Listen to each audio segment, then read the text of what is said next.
باپ اپنی طلاق یافتہ بیٹی کو بہت سمجھتا تھا۔ جب باپ کا انتقال ہوا تو بھائیوں نے بہن کو جائیداد سے حصہ نہیں دیا۔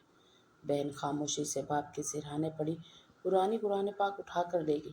بھائی ہنسنے لگے۔ کچھ دن بعد بھائیوں پر قرضہ چڑھ گیا اور وہ سڑک پر آ گئے۔ ادھر بہن نے جب قرآن کھولا تو اس میں باپ کا لکھا ہوا ایک خفیہ خط اور بینک لاکر کی چابی ملی، جس میں باپ نے اپنی شہر کے پوش اور مہنگے علاقے میں واقع وہ سفید سنگ مرمر کی حویلی نما کوٹھی جو کبھی سیٹھ حمید کی شان و شوکت اور خاندانی وقار کی علامت سمجھی جاتی تھی، آج ایک عجیب سی ویرانی اور سوگواری کی تصویر بنی ہوئی تھی، جس کے وسیع و عریض دلانوں میں اب وہ پہلے جیسی رونق اور چہل پہل نہیں رہی تھی، کیونکہ اس گھر کا ستون اور سائبان یعنی سیٹھ حمید اب اس دنیا میں نہیں رہے تھے، اور ان کے جانے کے ساتھ ہی جیسے اس گھر کی روح بھی پرواز کر گئی تھی۔ گھر کے در و دیوار پر ابھی تک تعزیت کے لیے آنے والوں کے قدموں کی باز گشت سنائی دے رہی تھی، اور فضا میں اگر بتیوں اور گلاب کے پھولوں کی بھینی بھینی مگر اداس کر دینے والی خوشبو رچی ہوئی تھی۔ سیٹھ حمید کی وفات کو ابھی بامشکل 40 دن ہی گزرے تھے، لیکن گھر کا نقشہ بدلنا شروع ہو گیا تھا، خاص طور پر مدیحہ کے لیے، جو سیٹھ حمید کی سب سے چھوٹی اور لاڈلی بیٹی تھی، مگر تقدیر کی ستم سرفی دیکھیں کہ وہ طلاق یافتہ تھی اور اپنے بوڑھے باپ کے گھر میں پناہ لیے ہوئے تھی۔ مدیحہ کی زندگی دکھوں اور آزمائشوں کی ایک طویل داستان تھی۔ اس کی شادی جوانی میں ہی ایک ایسے شخص سے کر دی گئی تھی جو نہ تو اس کی قدر جانتا تھا اور نہ ہی اسے عزت دینے کا روادار تھا۔ چند سالوں کی ذہنی اور جسمانی اذیت کے بعد جب اسے طلاق ملی تو وہ ٹوٹے ہوئے وجود اور بکھرے ہوئے خوابوں کے ساتھ واپس اپنے باپ کی دہلیز پر آ گئی تھی۔ سیٹھ حمید نے اپنی بیٹی کو سینے سے لگایا تھا اور اسے کبھی یہ احساس نہیں ہونے دیا تھا کہ وہ اس گھر پر بوجھ ہے، بلکہ وہ تو اکثر کہا کرتے تھے کہ مدیحہ میری بیٹی نہیں، میرا بیٹا ہے، جس نے میرے بڑھاپے کو سہارا دیا ہے، کیونکہ سیٹھ حمید کے دونوں بیٹے امجد اور کاشف تو اپنی اپنی زندگیوں اور کاروبار میں اس قدر مگن تھے کہ انہیں اپنے باپ کی بیماری اور تنہائی کا ہوش تک نہیں تھا۔ وہ صرف نام کے بیٹے تھے جو باپ کی دولت اور جائیداد پر نظر جمائے بیٹھے ہوئے تھے، جبکہ مدیحہ نے دن رات ایک ایک کر کے اپنے باپ کی خدمت کی تھی، ان کی دوائیوں کا خیال رکھنا، ان کے کھانے پینے کا انتظام کرنا اور راتوں کو جاگ کر ان کے سرہانے بیٹھنا، یہ سب مدیحہ کا معمول بن چکا تھا۔ لیکن اب جب وہ سرپرست نہیں رہا تھا تو مدیحہ کو اپنے سر پر منڈلاتے ہوئے خطرات کے بادل صاف نظر آ رہے تھے۔ 40ویں ختم ہوتے ہی گھر کی فضا میں ایک تناؤ سا پیدا ہو گیا تھا۔ امجد اور کاشف جو اب تک لوگوں کے سامنے دکھاوے کے لیے رو رہے تھے، اب ان کے آنکھوں میں آنسوؤں کی جگہ لالچ اور ہوس نے لے لی تھی۔ وہ دونوں اپنی اپنی بیگمات کے ساتھ سرگوشیوں میں مصروف رہتے اور مدیحہ کو ایسی نظروں سے دیکھتے جیسے وہ اس گھر کی مکین نہیں بلکہ کوئی اجنبی ہو جسے زبردستی برداشت کیا جا رہا ہو۔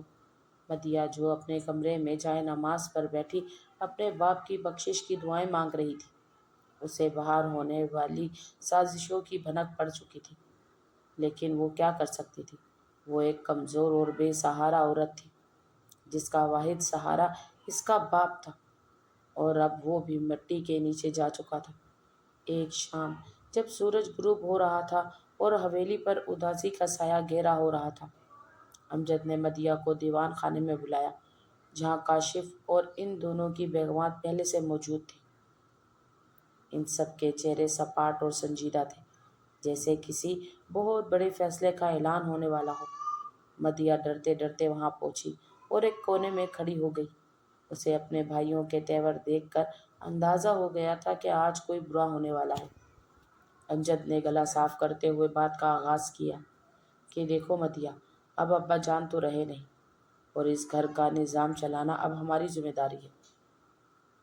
تم جانتی ہو کہ مہنگائی کا دور ہے اور کاروبار کے حالات بھی کچھ زیادہ اچھے نہیں ہیں۔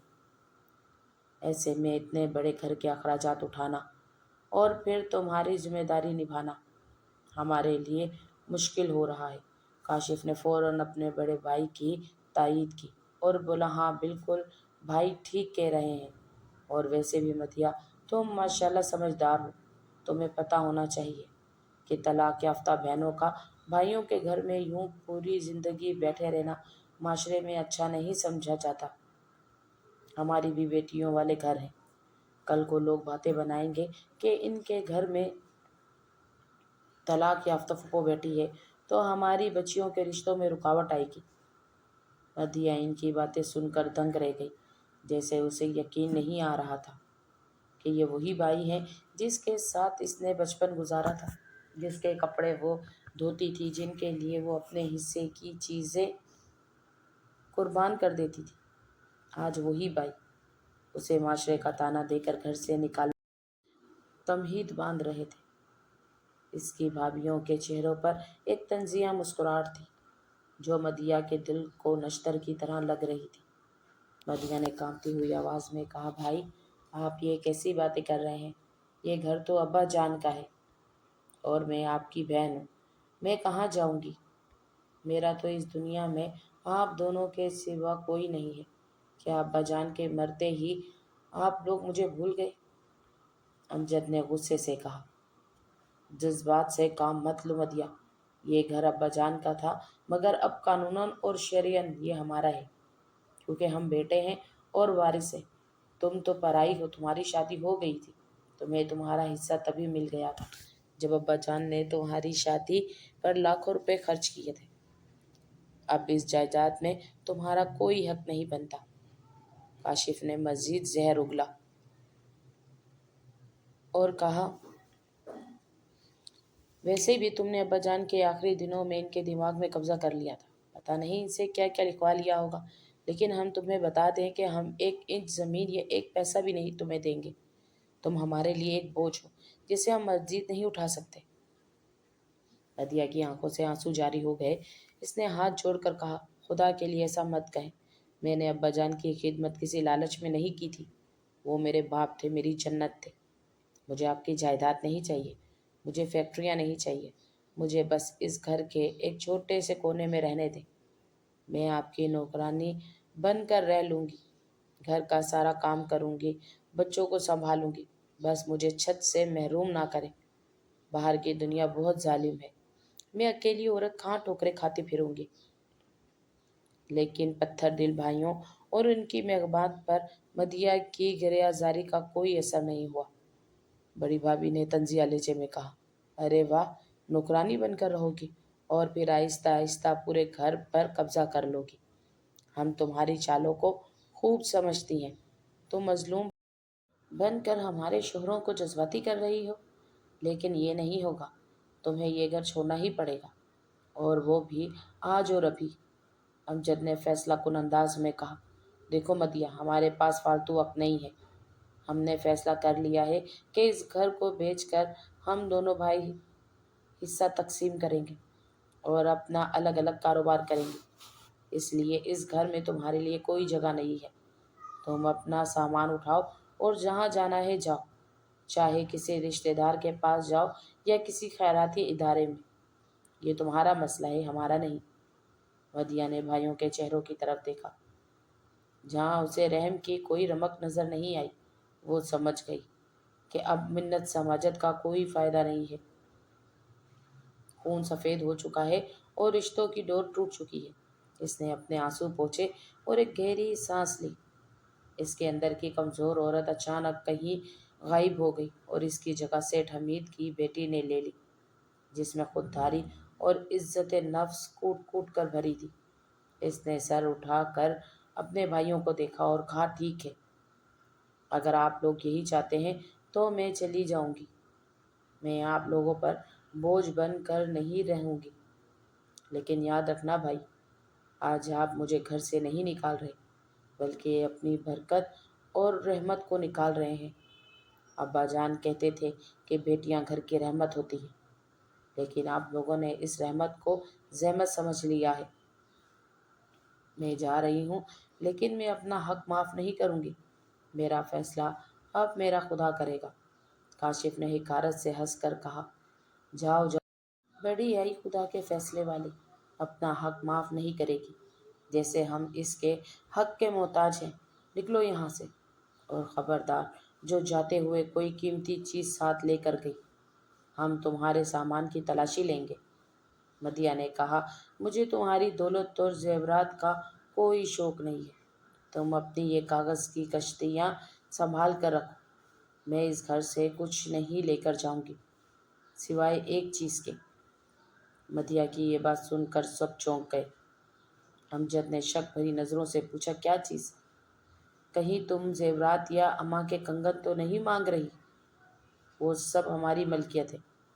مدیحہ نے نفی میں سر ہلایا اور کہا، نہیں، مجھے سونا چاندی نہیں چاہیے، مجھے صرف ابا جان کی ایک نشانی چاہیے، اگر آپ لوگوں کی اجازت ہو تو وہ لے جاؤں۔ بڑی بھابھی نے فوراً کہا، پہلے بتاؤ کیا چیز ہے، کہیں تم کوئی قیمتی نوادرات یا کوئی بونڈز وغیرہ تو نہیں مانگ رہی؟ مدیحہ نے پرسکون لہجے میں کہا، مجھے ابا جان کا وہ پرانا قرآن پاک چاہیے جو وہ روزانہ فجر کے بعد پڑھتے تھے اور جو ان کے سرہانے رکھا رہتا تھا، بس مجھے وہ دے دے اور میں چلی جاؤں گی۔ یہ سن کر کمرے میں سناٹا چھا گیا۔ بھائیوں نے ایک دوسرے کو دیکھا اور پھر کہکا لگایا۔ کاشف نے ہنستے ہوئے کہا، بس وہ پرانا سا قرآن جس کی جلد بھی پھٹ چکی ہے اور جو اتنا پرانا ہو چکا ہے کہ ورق بھی پیلے پڑ گئے ہیں۔ ارے پگلی، مانگنا تھا تو کچھ اور مانگ لیتی، پیسے مانگ لیتی تو شاید ہم سوچتے بھی، لیکن تیری عقل ہی چھوٹی ہے۔ خیر، ہم کیا اعتراض کر سکتے ہیں، وہ تو ویسے بھی ہمارے کسی کام کا نہیں تھا، ہم تو سوچ رہے تھے کہ اسے کسی مسجد میں رکھوا دیں گے۔ چلو اچھا ہے، تم لے جاؤ۔ امجد نے بھی حقارت سے کہا، لے جاؤ لے جاؤ، ہمیں کوئی اعتراض نہیں ہے، لیکن خبردار اس کے علاوہ سوئی بھی اٹھائی تو۔ مدیحہ نے ان کی باتوں کا کوئی جواب نہیں دیا۔ وہ خاموشی سے اٹھی اور ان قدموں پر چلتی ہوئی اپنے باپ کے کمرے کی طرف بڑھی جہاں اس نے اپنی زندگی کے سب سے پرسکون اور سب سے تکلیف دہ لمحات گزارے تھے۔ کمرے کا دروازہ کھلتے ہی اسے اپنے باپ کی وہی مخصوص خوشبو آئی جو عطر اور دوائیوں کی ملی جلی مہک تھی۔ اس کی آنکھیں پھر سے بھر آئی۔ کمرہ ویسے ہی تھا جیسے سیٹھ حمید چھوڑ کر گئے تھے۔ بستر خالی تھا اور سائیڈ ٹیبل پر دوائیوں کی شیشیاں، تسبیح اور وہ قرآن پاک رکھا تھا جو نیلے رنگ کے مخملی غلاف میں لپٹا ہوا تھا۔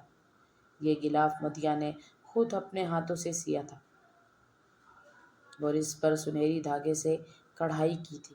سیٹھ حمید اس قرآن سے بہت محبت کرتے تھے۔ وہ اکثر کہتے تھے کہ مدیحہ بیٹا، یہ کتاب صرف کاغذ کا مجموعہ نہیں ہے، یہ میرے کل کا سرمایہ ہے اور میری زندگی کا نچوڑ ہے۔ جب میں نہ رہوں تو اسے سینے سے لگا کر رکھنا، یہ تمہیں کبھی تنہا نہیں چھوڑے گا۔ اس وقت مدیحہ کو وہ بات سمجھ نہیں آئی تھی، لیکن آج جب ساری دنیا نے اسے تنہا چھوڑ دیا تھا تو اسے باپ کی بات یاد آ گئی تھی۔ اس نے کانپتے ہاتھوں سے اس قرآن پاک کو اٹھایا، اسے بوسہ دیا اور اپنی آنکھوں سے لگایا جیسے وہ اپنے باپ سے مل رہی ہو۔ اس کے اندر ایک عجیب سی طاقت اور سکون اتر آیا۔ اسے لگا کہ اب وہ اکیلی نہیں ہے، اس کا رب اور اس کے باپ کی دعائیں اس کے ساتھ ہیں۔ اس نے قرآن پاک کو اپنے سینے سے بھینچ لیا اور کمرے پر ایک الوداعی نظر ڈالی۔ وہ کمرہ جہاں اس نے باپ کی خدمت کی تھی، جہاں اس نے اپنے دکھ سکھ بانٹے تھے، اب وہ اس کے لیے اجنبی ہو چکا تھا۔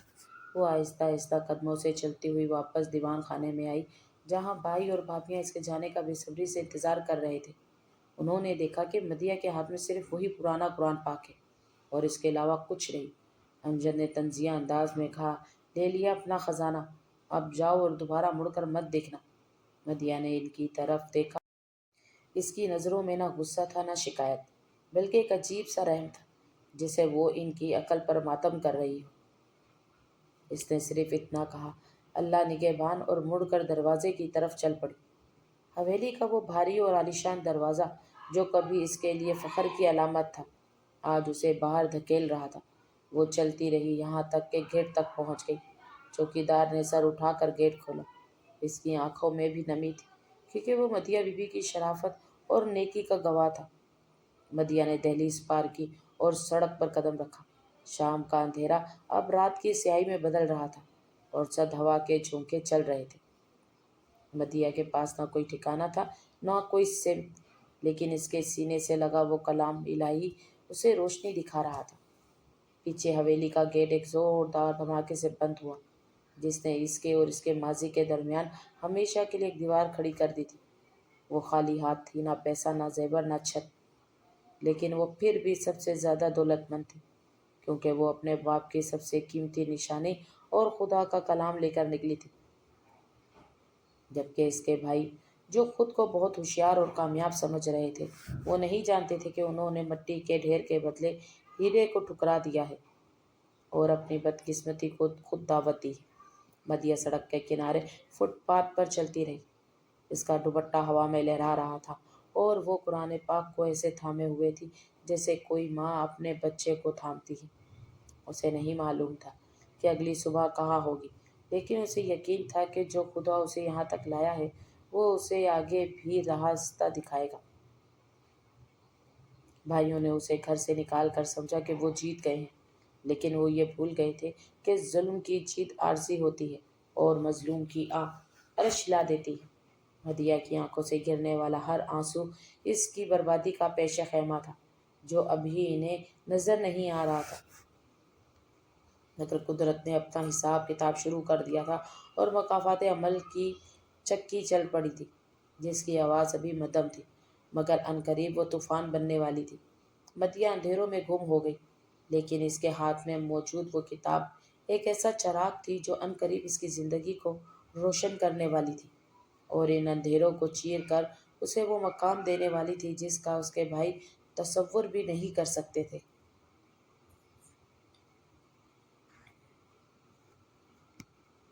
رات کی تاریکی اپنے عروج پر تھی اور شہر کی سڑکیں ویران ہو چکی تھیں جب مدیہ اپنے باپ کی نشانی یعنی وہ پرانا قرآن پاک سینے سے لگائے فٹ پاتھ پر چل رہی تھی۔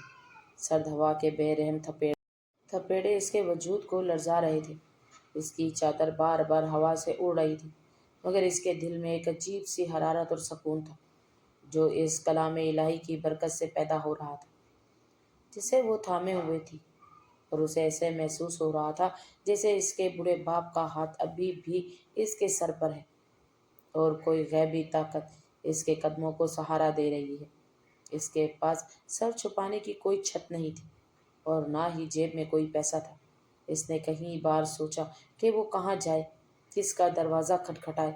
رشتہ دار تو پہلے ہی اس کی طلاق کی وجہ سے کتراتے تھے اور اب جب اسے بھائیوں نے نکال دیا تھا تو کوئی بھی اسے پناہ دے کر امجد اور کاشف کی دشمنی مول نہیں لینا چاہتا تھا، مگر اس کا تو توکل پہاڑوں سے زیادہ مضبوط تھا۔ وہ چلتی رہی یہاں تک کہ اس کے پاؤں شل ہو گئے اور وہ ایک پرانی اور چھوٹی سی مسجد کے پاس پہنچ گئی جہاں کے پیش امام صاحب سیٹھ حمید کو بہت اچھی طرح جانتے تھے اور ان کی دینداری کی وجہ سے ان کی بہت عزت کرتے تھے۔ مدیہ نے مسجد کے ساتھ بنے ہوئے امام صاحب کے چھوٹے سے اور بوسیدہ گھر کا دروازہ ڈرتے ڈرتے کھٹکھٹایا۔ امام صاحب کی اہلیہ نے دروازہ کھولا تو سامنے مدیہ کو اس حال میں دیکھ کر دنگ رہ گئی۔ جب انہیں معلوم ہوا کہ سگے بھائیوں نے جائیداد کی ہوس میں اس یتیم اور بے سہارا بہن کو رات کے اس پہر گھر سے نکال دیا تو ان کی آنکھوں میں آنسو آ گئے اور انہوں نے بھائیوں کی سنگ دلی پر افسوس کا اظہار کیا۔ انہوں نے مدیہ کو اپنے گھر کے ایک چھوٹے سے کمرے میں پناہ دی جو دراصل ایک اسٹور روم تھا جہاں پرانا سامان رکھا جاتا تھا، مگر مدیہ کے لیے وہ اسٹور روم زدہ کمرہ کسی شاہی محل سے کم نہیں تھا کیونکہ وہاں عزت تھی، عافیت تھی اور سب سے بڑھ کر وہاں طعنے نہیں تھے۔ مدیہ نے اپنی نئی زندگی کا آغاز اس چھوٹے سے کمرے سے کیا۔ اس نے فیصلہ کیا کہ وہ امام صاحب پر بوجھ نہیں بنے گی۔ اس نے محلے کے غریب بچوں کو قرآن پڑھانا شروع کر دیا اور ساتھ ہی لوگوں کے کپڑے سلائی کرنے کا کام بھی کرنے لگی۔ اس کی آمدنی بہت معمولی تھی جس سے بامشکل 2 وقت کی روکھی سوکھی روٹی پوری ہوتی تھی۔ اور کئی بار اسے فاقہ بھی کرنا پڑتا تھا، مگر اس کے چہرے پر ایک ایسا نور تھا جو کنات اور صبر کا نور تھا۔ وہ روزانہ فجر کی نماز کے بعد اپنے باپ کا دیا ہوا پرانا اور بوسیدہ قرآن پاک کھولتی اور اس کی تلاوت کرتی۔ اسے ایسے لگتا جیسے اس کا باپ اس کے پاس بیٹھا اس کے سر پر ہاتھ پھیر رہا ہو اور اسے دعائیں دے رہا ہو۔ وہ گھنٹوں اس قرآن کے ساتھ باتیں کرتی، اپنے سکھ دکھ بانٹتی اور رو رو کر اپنے رب سے فریاد کرتی اور پھر اپنے کام میں لگ جاتی۔ اس کا ہاتھ جو کبھی نازک تھے اب محنت مشقت سے کھردرے ہو گئے تھے، مگر اس کی روح نکھر گئی تھی۔ اس کی زندگی میں ایک عجیب سا ٹھہراؤ آ گیا تھا، مگر دوسری طرف حویلی میں مقافات عمل کے طوفان کی پرورش ہو رہی تھی۔ امجد اور کاشف نے بہن کو نکالنے کے بعد سکھ کا سانس لیا تھا۔ انہیں لگا تھا اب وہ آزاد ہیں اور پوری جائیداد کے بلا شرکت غیر مالک ہیں۔ کوئی انہیں ٹوکنے والا نہیں، کوئی حصے دار نہیں۔ انہوں نے سب سے پہلے سیٹھ حمید کے پرانے وفادار اور تجربہ کار ملازمین کو نکالا، جو انہیں غلط کاموں سے روکتے تھے یا کاروبار میں ایمانداری کا درس دیتے تھے۔ امجد نے فیکٹری کا انتظام سنبھالا، مگر اس کی نیت میں فتور اور دل میں لالچ تھا۔ وہ راتوں رات امیر بننا چاہتے تھے اور باپ کی محنت کو کافی نہیں سمجھتا تھا۔ اس نے پرانے اور بااعتماد سپلائرز کو چھوڑ کر نئے اور مشکوک لوگوں کے ساتھ سودے شروع کر دیے، جو اسے خفیہ کمیشن دیتے تھے۔ کاشف تو سرے سے ہی بگڑ گیا تھا۔ اس نے آوارہ دوستوں کی محفلیں جمانا شروع کر دی، جہاں جوا، شراب اور ناچ گانا عام تھا۔ ان کی محکمات نے بھی اسراف اور فضول خرچی کا انتہا کر دی تھی۔ نت نئے زیورات، برانڈڈ کپڑے اور مہنگے پارٹیز ان کا معمول بن چکا تھا۔ وہ دونوں دیورانی جیٹھانی ایک دوسرے سے بڑھ چڑھ کر دولت لوٹاتی تھی، تاکہ دوسری کو نیچا دکھا سکے اور اپنی برتری ثابت کر سکے۔ گھر میں جو برکت اور رحمت سیٹھ حمید کی وجہ سے تھی، وہ مدیہ کے جانے کے ساتھ ہی اجڑ چکی تھی، اور اس کی جگہ نحوست اور بے برکتی نے ڈیرے ڈال لیے تھے۔ کاروبار جو سیٹھ حمید نے خون پسینے سے کھڑا کیا تھا اور جس کی بنیاد ایمانداری پر تھی، وہ بھائیوں کی نااہلی عیاشی اور بددیانتی کی نظر ہونے لگا۔ فیکٹریوں سے منافع آنا بند ہو گیا اور الٹا خسارہ ہونے لگا۔ مشینوں کی مرمت نہ ہونے کی وجہ سے پیداوار رک گئی اور مارکیٹ میں اس کا نام خراب ہونے لگا۔ امجد نے اپنی عیاشیوں اور نقصان کو پورا کرنے کے لیے بینکوں سے بھاری سود پر قرضے لینا شروع کر دیے۔ وہ سمجھتا تھا کہ یہ عارضی بحران ہے اور وہ جلد ہی سب ٹھیک کر لے گا، مگر سود ایک ایسا دلدل ہے جس میں انسان جتنا ہاتھ پاؤں مارتا ہے اتنا ہی دھنستا جاتا ہے اور پھر نکل نہیں پاتا۔ آہستہ آہستہ قرضوں کا بوجھ بڑھتا گیا اور آمدنی سکڑتی گئی۔ وہ لوگ جو کل تک امجد اور کاشف کے آگے پیچھے پھرتے تھے، ان کی خوشامد کرتے تھے، اب ان سے تقاضے کرنے لگے اور گھر کے دروازے پر آ کر بدتمیزی کرنے لگے۔ مارکیٹ میں ان کی ساکھ ختم ہو گئی۔ سپلائرز نے ادھار مال دینے سے انکار کر دیا اور مزدور تنخواہیں نہ ملنے پر ہڑتالوں پر اتر آئے۔ حویلی ماحول جو پہلے خوشیوں کا گہوارہ تھا، اب جہنم کا نمونہ بن چکا تھا۔ دونوں بھائی جو کل تک بہن کو نکالنے پر ایک تھے، اب ایک دوسرے کے دشمن بن چکے تھے اور ایک دوسرے کے خون کے پیاسے ہو گئے تھے۔ امجد کاشف کو قصوروار ٹھہراتا کہ تم نے عیاشی اور جوئے میں پیسے برباد کیے، اور کاشف امجد کو تانے دیتا کہ تم نے غلط فیصلوں سے کاروبار ڈبو دیا۔ ان کے بیگمات بھی آپس میں کتوں کی طرح لڑتی رہتی اور ایک دوسرے پر جادو ٹونے اور تعویذوں کے الزامات لگاتی۔ گھر میں سکون نام کی کوئی چیز نہیں رہی تھی۔ ہر وقت چیخو پکار، گالی گلوچ اور لڑائی جھگڑا رہتا تھا۔ مدیہ کو ان حالات کی خبریں محلے والوں اور پرانے ملازمین کے ذریعے ملتی رہتی تھی، مگر وہ خاموش رہتی اور اللہ سے ان کی ہدایت کی دعا کرتی۔ وہ جانتی تھی کہ حرام کا مال کبھی پھلتا پھولتا نہیں ہے اور یتیم و بے سہارا کی عرش ہلا دیتی ہے۔ وقت گزرتا گیا اور پھر وہ دن آ گیا جب قدرت کی رسی کھینچ لی گئی اور ڈھیل ختم ہو گئی۔ بینکوں اور قرض خواہوں نے حویلی اور فیکٹریوں کے نوٹس بھیج دیے۔ یہ خبر شہر میں جنگل کی آگ کی طرح پھیل گئی کہ سیٹھ حمید کی اولاد کنگال ہو گئی ہے اور ان کا دیوالیہ نکل گیا ہے۔ وہ حویلی جسے امجد اور کاشف اپنی سلطنت سمجھتے تھے اور جس پر انہیں بڑا ناز تھا، اب نیلام ہونے جا رہی تھی۔ انہوں نے بہت ہاتھ پاؤں مارے، رشتہ داروں سے مدد مانگی، ان دوستوں کے ترلے کیے جن پر وہ دولت لٹاتے تھے، مگر مصیبت کے وقت سب نے آنکھیں پھیر لی اور پہچاننے سے انکار کر دیا۔ کوئی بھی ڈوبتے جہاز میں سوار نہیں ہونا چاہتا تھا۔ آخر کار وہ منوس گھڑی آ پہنچی جس کا فیصلہ آسمانوں پر ہو چکا تھا۔ کورٹ کے حکم پر حویلی کو سیل کر دیا گیا۔ امجد اور کاشف کو ان کی بیوی بچوں سمیت اسی طرح دھکے دے کر گھر سے نکال دیا گیا جس طرح انہوں نے کبھی اپنی بہن کو نکالا تھا۔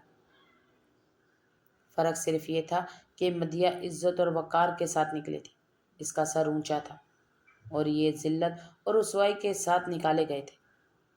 ان کے سر جھکے ہوئے تھے، ان کے پاس سر چھپانے کی جگہ نہیں تھی۔ ان کی بیگمات جو کل تک ریشم و کم خواب پہنتی تھی، آج سڑک پر بیٹھ کر رو رہی تھی اور اپنے شوہروں کو کوس رہی تھی۔ بھائیوں کی بربادی مکمل ہو چکی تھی، وہ کوڑی کوڑی کے محتاج ہو گئے تھے اور در در کی ٹھوکریں کھا رہے تھے۔ انہیں اب وہ بہن یاد آ رہی تھی جسے انہوں نے بوجھ سمجھا تھا۔ ادھر مدیحہ کی زندگی میں ایک عجیب و غریب اور حیران کن موڑ آنے والا تھا۔ وہ حسب معمول فجر کی نماز کے بعد قرآن پاک کی تلاوت کر رہی تھی۔ اس کی عادت تھی کہ وہ قرآن پڑھنے کے بعد اس کے غلاف کو چومتی اور اسے آنکھوں سے لگاتی۔ وہ سورہ رحمان پڑھ رہی تھی اور اس کی آنکھوں سے آنسو بہہ رہے تھے کیونکہ اسے اپنے باپ کی بہت یاد آ رہی تھی۔ وہ سوچ رہی تھی کہ کاش آج ابا جان زندہ ہوتے تو اپنے بیٹوں کا یہ حال نہ دیکھتے۔ تلاوت کے دوران جب وہ قرآن بند کر کے اس غلاف میں رکھنے لگی تو اسے محسوس ہوا کہ قرآن پاک کے نیلے مخملی غلاف کی سلائی ایک کونے سے ادھڑ گئی ہے اور اس کے اندر کوئی سخت اور دھاتی چیز موجود ہے جو کپڑے کے اندر سلی ہوئی تھی۔ مدیحہ نے چونک کر دیکھا۔ یہ غلاف اس نے سالوں پہلے خود سیا تھا اور اسے یاد نہیں تھا کہ اس نے اس میں کچھ رکھا ہو۔ اس کے دل میں تجسس پیدا ہوا۔ اس نے احتیاط سے ادھیڑی ہوئی سلائی کو مزید کھولا اور اپنا ہاتھ اندر ڈالا۔ اس کی انگلیوں نے کسی ٹھنڈی دھاتی چیز کو چھوا۔ اس نے وہ چیز باہر نکالی تو اس کی حیرت کی انتہا نہ رہی۔ وہ ایک چھوٹی سی چمکدار اور منفرد ساخت کی چابی تھی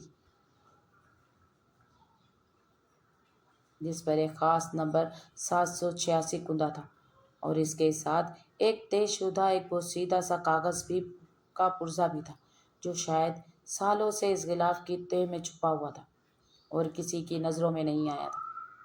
مدیحہ کا دل زور زور سے دھڑکنے لگا۔ اسے سمجھ نہیں آ رہی تھی کہ یہ کیا معجزہ ہے، یہ چابی کس چیز کی ہے اور یہ خط کس نے رکھا ہے۔ اس نے کانپتے ہاتھوں سے وہ کاغذ کھولا۔ یہ ایک کاغذ تھا جو اس کے والد سیٹھ حمید کے ہاتھ کا لکھا ہوا تھا۔ تحریر تھوڑی لرزیدہ تھی جسے لکھتے وقت وہ بہت جذباتی یا بیمار ہوں اور ان کا ہاتھ کانپ رہے ہوں۔ مدیحہ نے بھیگی آنکھوں سے خط پڑھنا شروع کیا۔ میری پیاری بیٹی مدیحہ، اگر تم یہ خط پڑھ رہی ہو تو اس کا مطلب ہے کہ میں اب اس دنیا میں نہیں ہوں اور میرے خدشات درست ثابت ہوئے ہیں۔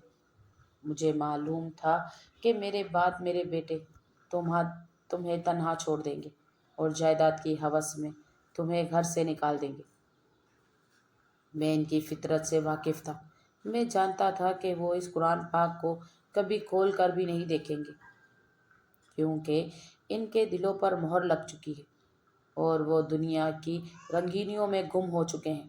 لیکن مجھے یقین تھا کہ میری بیٹی اپنے باپ کی نشانی کو سینے سے لگائے گی اور اس کلام الہی کو تھامے رکھے گی۔ مدیحہ بیٹا، میں نے اپنی زندگی میں بہت کمایا لیکن میری سب سے بڑی اور اصل کمائی تم ہو۔ میرے بیٹوں نے مجھے مایوس کیا مگر تم نے میری خدمت کر کے مجھے خرید لیا۔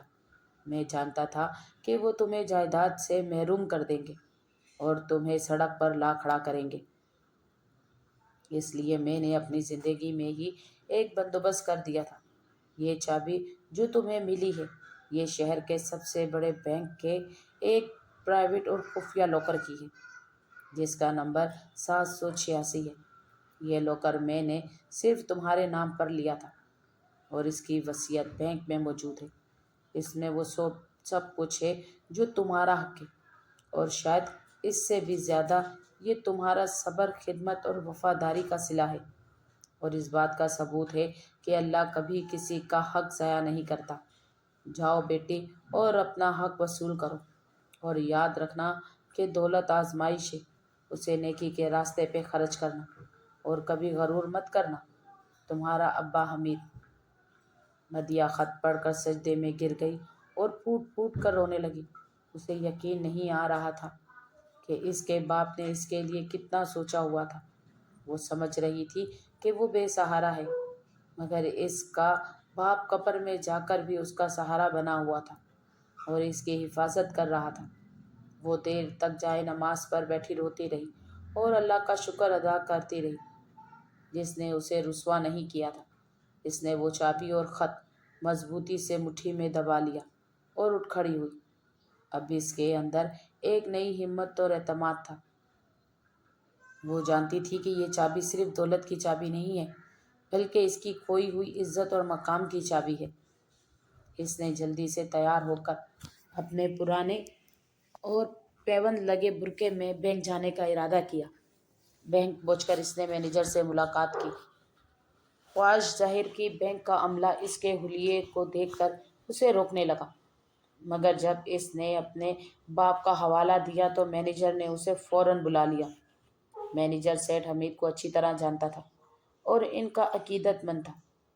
جب مدیحہ نے اسے چابی اور خط دکھایا تو مینیجر نے فوراً ریکارڈ چیک کیا اور تصدیق کی کہ واقعی سیٹھ حمید نے ایک VIP لاکر اپنی بیٹی مدیحہ کے نام کرایا تھا اور سخت وصیت کی تھی کہ یہ صرف اسی کو کھولا جائے۔ مینیجر نے بڑے احترام سے مدیحہ کو اپنے ساتھ لیا اور بینک کے تہہ خانے میں موجود اسٹرانگ روم کی طرف لے گیا، جہاں بڑے بڑے لاکرز موجود تھے اور سیکیورٹی انتہائی سخت تھی۔ مدیحہ کا دل سینے میں ہتھوڑی کی طرح بج رہا تھا۔ وہ ایک عجیب سی کیفیت میں موت، خوشی اور غم کے ملے جلے جذبات اس پر طاری تھے۔ اسے اپنے بھائیوں کی بدقسمتی پر بھی افسوس ہو رہا تھا۔ مینیجر ایک بڑے سے لاکر کے سامنے رک گیا جس پر 786 لکھا تھا۔ اس نے اپنے پاس موجود ماسٹر کی لگائی اور پھر مدیحہ سے کہا کہ وہ اپنی چابی لگائے۔ مدیحہ کے ہاتھ کانپ رہے تھے۔ اس نے بسم اللہ پڑھ کر چابی لاکر کے سوراخ میں ڈالی اور گھمائی۔ ایک ہلکی سی آواز کے ساتھ لاک کا بھاری لیور گھما اور دروازہ کھل گیا۔ مینیجر احتراماً پیچھے ہٹ گیا تاکہ مدیحہ خود دیکھ سکے۔ مدیحہ نے آگے بڑھ کر لاکر کا اندرونی حصہ دیکھا تو اس کے منہ سے بے اختیار ایک چیخ نکل گئی اور وہ وہیں جم کر رہ گئی۔ لاکر کے اندر کا منظر اس کو وہم و گمان سے بھی باہر تھا۔ وہ سمجھ رہی تھی کہ شاید کچھ زیورات یا تھوڑے بہت پیسے ہوں گے جو مشکل وقت میں کام آئیں گے، مگر یہاں تو ایک پوری دنیا آباد تھی۔ لاکر نوٹوں کی گڈیوں سے اٹا ہوا تھا جس میں ملکی اور غیر ملکی کرنسی موجود تھی۔ سونے کے بسکٹ اور ہیرے جواہرات کے سیٹ اپنی چمک سے آنکھوں کو خیر کر رہے تھے، مگر اس سب سے بڑھ کر وہاں ایک اور فائل رکھی تھی جس پر ملکیتی حقوق لکھا ہوا تھا۔ یہ وہ کاغذات تھے جو سیٹھ حمید نے خفیہ طور پر تیار کروائے تھے اور جن کے مطابق شہر کی 3 بڑی فیکٹریوں اور ایک فارم ہاؤس جو انہوں نے سب سے چھپا کر خریدا تھا، وہ سب قانونی طور پر مدیحہ کے نام تھا۔ مدیحہ کی آنکھیں کھلی کی کھلی رہ گئیں۔ وہ جس بہن کو بھائیوں نے بوجھ سمجھ کر کوڑوں کے مول بھی گھر میں نہیں رہنے دیا تھا، آج وہ اس شہر کی سب سے امیر خاتون بن چکی تھی۔ یہ دولت اتنی تھی کہ اس کی نسلیں بھی بیٹھ کر کھاتی تو ختم نہ ہوتی، مگر مدیحہ کی نظریں دولت پر نہیں تھی بلکہ اس وصیت نامے پر تھی جو وہاں رکھا تھا، جس پر جعلی حروف میں لکھا تھا، جو اولاد لالچ میں اندھی ہو جائے وہ خالی ہاتھ رہے گی۔ مدیہ نے کانپتے ہاتھوں سے وہ کاغذات اٹھائے۔ اس کے آنسو کاغذ پر گر رہے تھے۔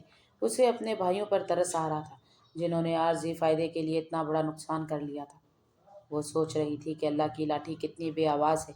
آج وہی بہن جو کل تک چھت کو ترس رہی تھی، کروڑوں کی مالکن تھی، اور وہ بھائی جو کل تک کروڑوں کے مالک تھے، آج سڑکوں پر رل رہے تھے۔ یہ منظر قدرت کا ایسا سبق تھا جو قیامت تک یاد رکھا جانے والا تھا۔ بینک کے اس سرد اور خاموش لوکر روم سے نکل کر جب مدیہ باہر آئی تو دوپہر کا سورج پورے آب و تاب سے چمک رہا تھا، مگر اس کی تپش مدیہ کو محسوس نہیں ہو رہی تھی، کیونکہ اس کے اندر اطمینان کی ایک ایسی ٹھنڈک اتر چکی تھی جس نے اس کے سارے دکھوں کو سمیٹ لیا تھا۔ وہ فٹ پاتھ پر چلتی ہوئی سڑک کنارے آئی اور ایک رکشہ روکا۔ اب وہ چاہتی تو شو روم سے نئی گاڑی خرید سکتی تھی، مگر اس نے اپنی عاجزی کا دامن نہیں چھوڑا۔ وہ سیدھا اس وکیل کے پاس گئی جس کا ذکر اس کے والد کے کاغذات میں تھا۔ وکیل صاحب جو سیٹھ حمید کے بہت پرانے دوست تھے، مدیہ کو دیکھ کر حیران بھی ہوئے اور خوش بھی۔ انہوں نے بتایا کہ سیٹھ صاحب نے یہ ساری جائیداد مدیہ کے نام کر دی تھی اور انہیں وصیت کی تھی کہ جب تک مدیہ خود ان کے پاس نہ آ جائے وہ اس راز کو فاش نہ کریں، کیونکہ وہ چاہتے تھے کہ مدیہ حالات کی بھٹی میں پک کر کندن بن جائے اور اپنے بھائیوں کا اصل چہرہ دیکھ لے۔ وکیل صاحب نے فوراً قانونی کارروائی شروع کر دی اور مدیہ کو ان تمام فیکٹریوں اور فارم ہاؤس کا قبضہ دلا دیا جو قانونی طور پر اسی کی ملکیت تھے۔ مدیہ نے سب سے پہلے کام یہ کیا کہ وہ امام صاحب کے گھر گئی جنہوں نے اسے مشکل وقت میں پناہ دی تھی۔ اس نے ان کی جھولی نوٹوں سے بھر دی اور ان کا شکریہ ادا کیا۔ پھر اس نے اپنے والد کے پرانے اور وفادار ملازمین کو تلاش کیا جنہیں امجد اور کاشف نے ذلیل کر کے نکالا تھا۔ وہ ان سب کے گھر گئی، ان کی مدد کی اور انہیں دوبارہ نوکری پر بحال کر دیا۔ یہ خبر پورے شہر میں پھیل گئی کہ سیٹھ حمید کی بیٹی نے باپ کا کاروبار سنبھال لیا ہے اور وہ بالکل اپنے باپ کی طرح رحم دل اور اصول پسند ہے۔ کاروبار جو بھائیوں کی نالائکی سے ڈوب چکا تھا، مدیہ کی محنت اور دیانتداری سے دوبارہ چمک اٹھا۔ فیکٹریوں کی چمنیوں سے دھواں نکلنے لگا اور مزدوروں کے گھروں میں خوشحالی آ گئی۔ مدیہ نے اپنے فارم ہاؤس کو اپنے مسکن بنایا جو شہر کے شور سے دور ایک پرسکون جگہ تھی، جہاں اس ساری کامیابی اور دولت کے باوجود اس نے اپنے باپ کا وہ پرانا قرآن پاک نہیں چھوڑا۔ وہ آج بھی اسی طرح تلاوت کرتی اور ہر فیصلے سے پہلے استخارہ کرتی۔ اس نے دولت کو اپنے دل میں نہیں بلکہ ہاتھ میں رکھا تاکہ وہ اس پر حاوی نہ ہو سکے۔ دوسری طرف امجد اور کاشف کی حالت بد سے بدتر ہوتی جا رہی تھی۔ وہ حویلی سے نکلنے کے بعد کچھ دن تو سستے ہوٹلوں میں رہے، مگر جب جیب خالی ہو گئی تو وہ سڑک پر آ گئے۔ ان کی بیگمات جو کل تک ایک دوسرے کو نیچا دکھانے کے لیے لاکھوں خرچ کرتی تھی، اب 2 وقت کی روٹی کے لیے لڑتی تھی۔ ان کے بچے جو مہنگے اسکولوں میں پڑھتے تھے، اب بھوک سے بلکتے تھے۔ امجد نے چھوٹی موٹی نوکری کی کوشش کی، مگر اس کا ماضی اور اس کا تکبر آڑے آ گیا۔ جہاں بھی جاتا لوگ اسے پہچان لیتے کہ یہ وہی سیٹھ حمید کا نالائق بیٹا ہے جس نے باپ کا نام ڈبو دیا۔ کاشف تو نشے کی لت میں ایسا پڑا کہ اس نے مانگنا شروع کر دیا۔ وہ دونوں بھائی جو کبھی شیروانی پہن کر اکڑ کر چلتے تھے، اب پھٹے پرانے کپڑوں میں ملبوس تھے اور ان کے چہروں پر دھول اور ذلت کی کالک تھی۔ قرض خواہوں کا ڈر انہیں ہر وقت ستاتا رہتا تھا۔ وہ چھپتے پھرتے تھے، مگر بھوک ایک ایسی حقیقت ہے جو انسان کو گھڑے سے نکال لاتی ہے۔ ایک دن جب فاقوں سے نڈھال ہو کر اس کی ہمت جواب دے گئی تو انہیں خبر ملی کہ شہر میں ایک نئی خاتون سیٹھ آئی ہیں جنہوں نے پرانی فیکٹریوں کو دوبارہ چلایا ہے، اور وہ بہت خدا ترس ہے۔ وہ غریبوں کی مدد کرتی ہیں اور کسی کو خالی ہاتھ نہیں لوٹاتی۔ امجد اور کاشف نے سوچا کہ کیوں نہ وہاں جا کر قسمت آزمائی جائے، شاید کوئی چھوٹی موٹی نوکری یا امداد مل جائے۔ انہیں نہیں معلوم تھا کہ وہ کس کے در پر جا رہے ہیں۔ بھوک نے ان کی غیرت اور ہوش دونوں کو ختم کر دیا تھا۔ وہ دونوں بھائی اور ان کی بیگمات پیدل چلتے ہوئے شہر کے انڈسٹریل ایریا کی طرف بڑھے، جہاں کبھی ان کی اپنی فیکٹریاں ہوا کرتی تھی۔ راستے میں انہیں اپنے ماضی کے سائے نظر آ رہے تھے۔ ہر موڑ پر انہیں وہ وقت یاد آ رہا تھا جب وہ اپنی بڑی بڑی گاڑیوں میں یہاں سے گزرتے تھے اور مزدور انہیں سلام کرتے تھے۔ آج وہ خود مزدوروں سے بھی بدتر حالت میں تھے۔ جب وہ فیکٹری کے بڑے گیٹ پر پہنچے تو وہ وہی پرانا بوڑھا چوکیدار کھڑا تھا جسے امجد نے دھکا دے کر نکالا تھا۔ چوکیدار نے ان خستہ حال بھکاریوں کو دیکھا، پہلے تو پہچان نہ سکا، مگر جب غور کیا تو اس کی آنکھیں حیرت سے پھیل گئی۔ یہ اس کے پرانے مالک تھے، مگر آج وہ غلام بن کر کھڑے تھے۔ چوکیدار کا دل بھر آیا۔ اس نے انہیں روکا نہیں بلکہ احترام سے سلام کیا۔ امجد اور کاشف شرم سے زمین میں گڑ گئے۔ انہیں امید تھی کہ چوکیدار انہیں دھتکار دے گا، مگر اس کے اخلاق نے انہیں مزید ذلیل کر دیا۔ انہوں نے لرزتی ہوئی آواز میں کہا، بابا، ہم فیکٹری کی مالکن سے ملنا چاہتے ہیں، ہم بہت مجبور ہیں، ہمیں کام چاہیے۔ چوکیدار نے کہا، آپ لوگ دفتر میں بیٹھے، میں مالکن کو اطلاع دیتا ہوں۔ وہ انہیں لے کر اسی عالیشان دفتر کی طرف بڑھا جہاں کبھی امجد بیٹھ کر حکم چلایا کرتا تھا۔ دفتر کا ماحول بدل چکا تھا۔ اب وہاں شراب کی بدبو نہیں بلکہ اگربتی کی خوشبو تھی۔ دیواروں پر بیہودہ تصویروں کی جگہ قرآنی آیات لکھی تھی۔ وہ دونوں ڈرتے ڈرتے ایک کونے میں کھڑے ہو گئے۔ ان کی ٹانگیں کانپ رہی تھی۔ ٹھنڈی ہوا دینے والا اے سی چل رہا تھا، مگر انہیں پسینہ آ رہا تھا۔ کچھ دیر بعد دفتر کا دروازہ کھلا اور ایک باوقار خاتون اندر داخل ہوئی، جس کے چہرے پر نقاب تھا اور انہوں نے سادہ سا لباس پہن رکھا تھا، مگر ان کی چال میں ایک ایسا وقار تھا کہ امجد اور کاشف کی نظریں خود بخود جھک گئی۔ خاتون آ کر اپنی بڑی کرسی پر بیٹھ گئی اور خاموشی سے ان دونوں بھائیوں کو دیکھنے لگی جو سر جھکائے کھڑے تھے۔ کمرے میں گہرا سناٹا تھا، جیسے صرف دیوار گھڑی کی ٹک ٹک توڑ رہی تھی۔ امجد نے ہمت کر کے کہا، میڈم، ہم بہت غریب اور مجبور لوگ ہیں، ہمارے چھوٹے چھوٹے بچے ہیں جو بھوکے ہیں، ہم پڑھے لکھے ہیں مگر حالات نے ہمیں یہاں پہنچا دیا ہے۔ ہمیں کوئی بھی کام دے دے ہم کر لیں گے، چاہے جھاڑو لگانے کا کام ہی کیوں نہ ہو، ہم آپ کے احسان مند ہوں گے۔ کاشف نے بھی روتے ہوئے کہا، ہاں میڈم، خدا کے لیے ہماری مدد کریں، ہم بہت برے وقت کا شکار ہیں، ہم نے بہت غلطیاں کی ہیں، شاید یہ انہی کی سزا ہے۔ مالکن خاموشی سے ان کی باتیں سنتی رہی اور پھر انہوں نے میز کے دراز سے وہی نیلا مخملی غلاف نکالا اور اس میں سے وہ پرانا قرآن پاک نکال کر میز پر رکھ دیا۔ یہ منظر دیکھ کر امجد اور کاشف کو جھٹکا لگا۔ انہیں یہ قرآن کچھ جانا پہچانا سا لگا۔ پھر مالکن نے اپنا چہرے سے نقاب ہٹایا۔ امجد اور کاشف کے منہ سے بے اختیار چیخ نکل گئی اور وہ لڑکھڑا کر پیچھے گرے۔ سامنے کوئی اجنبی خاتون نہیں بلکہ ان کی اپنی بہن مدیہ بیٹھی تھی، وہی مدیہ جسے انہوں نے رات کے اندھیرے میں دھکے دے کر نکالا تھا اور جس سے صرف ایک قرآن پاک لے جانے کی اجازت دی تھی۔ مدیہ کی آنکھوں میں آنسو تھے، مگر اس کا سر فخر سے بلند تھا۔ امجد اور کاشف پتھر کے ہو چکے تھے، ان کی زبانیں گنگ ہو گئی تھیں۔ انہیں یقین نہیں آ رہا تھا کہ یہ وہی کمزور بہن ہے یا کوئی خواب ہے۔ مدیہ نے بھاری آواز میں کہا، پہچانا مجھے؟ میں وہی بوجھ ہوں جسے تم لوگوں نے اپنے کندھوں سے اتار پھینکا تھا۔ میں وہی طلاق یافتہ بہن ہوں جس کے رہنے سے تمہاری بیٹیوں کے رشتے رکتے تھے۔ میں وہی ہوں جس کا حق تم نے کھایا تھا۔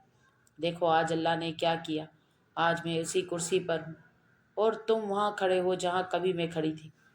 بھائیوں کا حال غیر ہو رہا تھا۔ وہ مدیہ کے قدموں میں گرنے کے لیے آگے بڑھے، مگر مدیہ نے ہاتھ اٹھا کر انہیں روک دیا اور کہا، نہیں، میرے قریب مت آنا، میرے قدموں میں مت گرنا، کیونکہ عزت اور ذلت دینے والا اللہ ہے، میں تو بس ایک وسیلہ ہوں۔ مدیہ نے وہ چابی اٹھائی جو اسے غلاف سے ملی تھی اور اسے ہوا میں لہراتے ہوئے کہا، جانتے ہو یہ کیا ہے؟ یہ وہ چابی ہے جو ابا جان نے میرے لیے چھوڑی تھی، اور یہ قرآن وہ خزانہ ہے جسے تم نے رد کر دیا تھا۔ تم لوگ دیواروں اور پتھروں کے پیچھے بھاگتے رہے اور میں نے اس کلام کو تھام لیا۔ تم نے سمجھا کہ تم نے مجھے خالی ہاتھ بھیجا ہے، مگر تم نہیں جانتے تھے کہ تم نے مجھے کائنات کی سب سے بڑی دولت دے دی ہے۔ ابا جان جانتے تھے کہ تم لوگ لالچ میں اندھے ہو جاؤ گے، اس لیے انہوں نے اپنی اصلی دولت میرے نام کر دی تھی۔ وہ وصیت نامہ میں نے پڑھ لیا ہے جس میں لکھا تھا کہ جو اولاد لالچ میں اندھی ہو گئی وہ خالی ہاتھ رہے گی، اور دیکھو آج تم خالی ہاتھ ہو۔ مدیہ کی باتیں ان کے دلوں کو چیر رہی تھی۔ وہ پھوٹ پھوٹ کر رونے لگے۔ امجد نے روتے ہوئے کہا، مدیہ ہمیں معاف کر دو، ہم بہک گئے تھے، شیطان نے ہمیں ورغلا دیا تھا، ہم تمہارے مجرم ہیں، ہم ابا جان کے مجرم ہیں، ہمیں جو سزا دینی ہے دے دو، مگر ہمیں دھتکارو مت، ہم مر جائیں گے۔ کاشف بھی گڑ گڑا رہا تھا، مدیہ بہن ہمیں اپنی جوتیوں میں رکھ لو، ہم تمہارے نوکر بن کر رہیں گے، بس ہمارے بچوں پر رحم کھاؤ۔ مدیہ نے ایک گہری سانس لی اور اپنی آنکھیں صاف کی۔ اس کے دل میں بھائیوں کے لیے رحم تو تھا، مگر وہ انصاف کا تقاضا بھی جانتی تھی۔ اس نے کہا، میں نے تمہیں معاف کیا کیونکہ میں اپنے دل میں نفرت کا بوجھ لے کر نہیں جی سکتی، اور میں ابا جان کی روح کو تکلیف نہیں دینا چاہتی، مگر میں تمہیں یہ جائیداد واپس نہیں کر سکتی کیونکہ تم اس کے اہل نہیں ہو۔ اگر میں نے تمہیں یہ سب واپس دے دیا تو تم پھر سے فرعون بن جاؤ گے اور اللہ کی نعمتوں کی ناشکری کرو گے۔ امجد اور کاشف نے سر جھکا لیا، وہ جانتے تھے کہ مدیہ سچ کہہ رہی ہے۔ مدیہ نے جاری رکھتے ہوئے کہا، میں تمہیں سڑک پر بھی نہیں چھوڑوں گی کیونکہ تم میرے بھائی ہو اور تمہاری رگوں میں اسی باپ کا خون ہے جس کی میں بیٹی ہوں۔ میں تمہیں نوکری دوں گی، مگر مینیجر یا آفیسر کی نہیں، بلکہ ایک عام ورکر کی۔ تمہیں اپنی محنت سے کمانا ہوگا، تمہیں مزدوروں کے ساتھ کام کرنا ہوگا تاکہ تمہیں احساس ہو کہ رزق حلال کیسے کمایا جاتا ہے اور غریب کی عزت نفس کیا ہوتی ہے۔ تمہیں اپنی بیگمات کو بھی کہنا ہوگا کہ وہ گھر کے کام کاج خود کریں اور سادہ زندگی گزاریں۔ میں تمہارے بچوں کی تعلیم اور رہائش کا خرچہ اٹھاؤں گی، مگر عیاشی کا ایک پیسہ نہیں دوں گی۔ یہ تمہارا امتحان ہے اور یہی تمہاری سزا بھی۔ اگر تم نے خود کو بدل لیا تو شاید اللہ تمہیں دوبارہ نواز دے، اور اگر تم نے وہی پرانی روش رکھی تو پھر میں بھی تمہاری کوئی مدد نہیں کر سکوں گی۔ امجد اور کاشف نے مدیہ کے فیصلے کو سر جھکا کر قبول کیا۔ ان کے پاس کوئی اور راستہ بھی نہیں تھا، اور شاید اب ان کے اندر کا تکبر ٹوٹ چکا تھا۔ مدیہ نے گھنٹی بجا کر مینیجر کو بلایا اور حکم دیا کہ ان دونوں کو فیکٹری کی پیکنگ ڈپارٹمنٹ میں بھرتی کر لیا جائے اور ان کے ساتھ وہی سلوک کیا جائے جو عام مزدوروں کے ساتھ ہوتا ہے۔ بھائی جب دفتر سے نکلنے لگے تو انہوں نے مڑ کر مدیہ کو دیکھا جو قرآن پاک کو دوبارہ غلاف میں لپیٹ رہی تھی۔ انہیں اس وقت احساس ہوا کہ ان کی بہن کتنی عظیم تھی اور وہ کتنے چھوٹے تھے۔ وہ خالی ہاتھ آئے تھے اور خالی ہاتھ جا رہے تھے، مگر اب ان کے پاس ایک امید تھی اور سدھرنے کا ایک موقع تھا۔ مدیہ نے کھڑکی سے باہر دیکھا جہاں اس کے بھائی مزدوروں کی لائن میں کھڑے ہو رہے تھے۔ اس نے آسمان کی طرف دیکھا اور اللہ کا شکر ادا کیا جس نے اسے سرخرو کیا تھا۔ وہ جانتی تھی کہ یہ سب اس قرآن کی برکت اور باپ کی دعا کا نتیجہ ہے۔ اس نے فیصلہ کیا کہ وہ پوری زندگی یتیموں اور بیواؤں کی مدد کرے گی تاکہ کسی اور مدیہ کو بھائیوں کے ظلم کا شکار نہ ہونا پڑے۔ یہ کہانی اس شہر کے لیے ایک مثال بن گئی کہ جب انسان اللہ کے کلام کو تھام لیتا ہے تو اللہ اسے تھام لیتا ہے، اور جو لوگ رشتوں کو توڑتے ہیں وہ خود ٹوٹ جاتے ہیں۔ مکافات عمل کا چکر مکمل ہو چکا تھا۔ ظالم اپنے انجام کو پہنچ چکے تھے اور مظلوم کو اس کا حق مل چکا تھا، مگر مدیہ نے ثابت کر دیا کہ اصل طاقت انتقام میں نہیں بلکہ معاف کرنے اور اصلاح کرنے میں ہے۔ اس نے اپنے بھائیوں کو مچھلی نہیں دی بلکہ مچھلی پکڑنا سکھایا تاکہ وہ دوبارہ انسان بن سکے، اور یہی اس کہانی کا سب سے خوبصورت انجام تھا کہ دولت نے رشتوں کو توڑا تھا مگر قرآن کی برکت نے ان ٹوٹے ہوئے رشتوں کو ایک نئی اور پاکیزہ بنیاد پر دوبارہ جوڑ دیا تھا۔ اس کہانی کا سب سے بڑا اور بنیادی سبق مکافات عمل کا وہ اٹل قانون ہے جو ہمیں یہ بتاتا ہے کہ لالچ اور ہوس انسان کو صرف اندھا نہیں کرتی بلکہ اسے تباہی کے اس گڑھے میں گرا دیتی ہے جہاں سے واپسی ناممکن ہوتی ہے۔ جیسا کہ ہم نے دیکھا کہ امجد اور کاشف نے جس دولت کی خاطر اپنے خون کے رشتے کو توڑ دیا اور اپنی یتیم بہن کو بے آسرا کر دیا، وہی دولت ان کے لیے سانپ بن گئی اور انہیں ڈس لیا، جبکہ اس کے برعکس مدیہ نے صبر اور شکر کا دامن تھاما اور دنیاوی سہارے کے بجائے کلام الہی کو اپنایا تو اللہ نے اسے نہ صرف دنیا کی دولت سے نوازا بلکہ وہ عزت اور وقار بھی دی جو چھینا نہیں جا سکتا۔ یہ کہانی معاشرے کے ان بھائیوں کے لیے ایک عبرتناک آئینہ ہے جو بہنوں کو وراثت سے محروم کر کے یہ سمجھتے ہیں کہ وہ فائدے میں ہیں، حالانکہ وہ اپنے گھروں سے برکت اور رحمت کو خود اپنے ہاتھوں سے دھکے دے کر نکال رہے ہوتے ہیں۔ سیڈ حمید کی وصیت اور قرآن پاک میں چھپی چابی یہ ثابت کرتی ہے کہ والدین اپنی اولاد کی فطرت کو خوب پہچانتے ہیں اور اللہ کبھی بھی مظلوم کا حق ضائع نہیں ہونے دیتا، چاہے وہ کتنے ہی پردوں میں کیوں نہ ہو چھپا ہو۔ اس کہانی کا تیسرا اور انتہائی خوبصورت پہلو مدیہ کا اعلیٰ ظرف اور کردار ہے، جس نے یہ ثابت کیا کہ اصل طاقت انتقام لینے میں نہیں بلکہ معاف کرنے اور اصلاح کرنے میں ہے۔ اگر وہ چاہتی تو اپنے بھائیوں کو دھتکار سکتی تھی، مگر اس نے انہیں بھیک دینے کی بجائے محنت کی عظمت سکھائی، جو ہمیں یہ درس دیتا ہے کہ جب اللہ آپ کو طاقت اور اختیار دے تو فرعون بننے کے بجائے مسیحا بنے، کیونکہ عزت اسی کی باقی رہتی ہے جو دوسروں کی عزت بچانا جانتا ہو۔ اور یہ کہانی امید، یقین اور اس بات کی گواہی ہے کہ جو قرآن سے جڑ جاتا ہے وہ کبھی نہیں ٹوٹتا۔ کہانی کیسی لگی ہو تو کمنٹ باکس پہ اظہار لازمی کیجیے گا اور میرے چینل کو سبسکرائب بھی کر دیجیے گا۔ اللہ حافظ۔